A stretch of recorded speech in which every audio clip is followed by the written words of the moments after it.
అందరికీ నమస్కారం. ఇటీవల నాగర్ కర్నూలు జిల్లాలో జరిగిన ఒక దుర్ఘటన నా మనసును కలిచేసింది.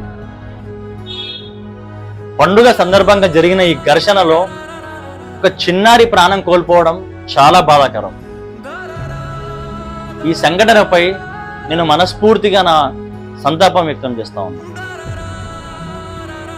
మనం ఆలోచించుకోవాలి, అసలు పండుగలు మనల్ని కలపాలా లేదా మన మధ్య గోడలు కట్టాలా? మన మధ్య చిన్న చిన్న విభేదాలు, కోపాలు చివరికి ఒక కుటుంబాన్ని శాశ్వత దుఃఖంలోకి నెట్టేసింది. తల్లి గుండె చితికిపోతుంది.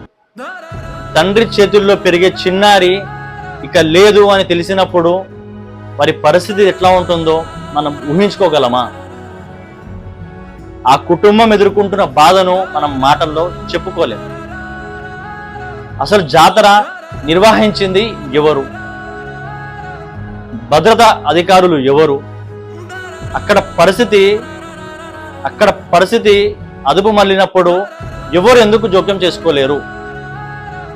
ఒక చిన్నారి ప్రాణం పోయే వరకు వ్యవస్థ అక్కడ నిద్రపోతుందా? ఒక చిన్నారి ప్రాణం సురక్షితంగా ఉండలేని రాష్ట్రంలో అది అభివృద్ధి గురించి మాట్లాడుతూ ఉంటే నవ్వొస్తుంది. కేసులో పారదర్శక విచారణ కావాలి, సమయ పరిమితి ఉండాలి, బాధ్యులు ఎవరు వాళ్ళ పేర్లేందో బయటికి రావాలి, చట్టపరమైన కఠిన చర్యలు తీసుకోవాలి.